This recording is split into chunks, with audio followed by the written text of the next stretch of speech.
તો મિત્રો ગ્રો કંપનીની એક તળકતી ભડકતી હકીકત જાણી લો, કારણ કે આ જાણવું ખૂબ જ જરૂરી છે।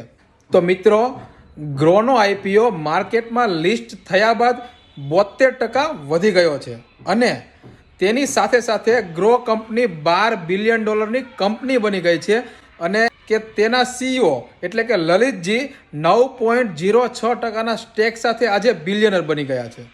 પણ કહેવાનો મતલબ કે ગમે ત્યારે આવા કોઈ કંપનીમાં તમે રોકાણ કર્યું હોય અને લિસ્ટિંગ ગેઇન માટે કર્યું હોય તો તમે એક વસ્તુ સાંભળી લો કે લિસ્ટિંગ ગેઇન તમને મળી ગયું છે, એના કરતાં પણ વધારે તમે બોનસ સાથે પ્રોફિટ બનાવ્યું છે।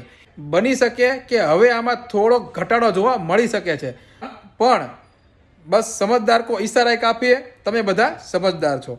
બાકી માર્કેટની આવી જ અવનવી અપડેટ અને ઇન્વેસ્ટમેન્ટ આઈડિયા માટે અમારી સાથે જોડેલા રહેજો। પેજને ફોલો કરી દેજો, રીલને શેર અને લાઇક કરવાનું ભૂલતા નહીં। મળીએ કાલે કંઈક નવા કન્ટેન્ટ સાથે, ત્યાં સુધી બધાને જય શ્રી કૃષ્ણ અને જય સિયારામ।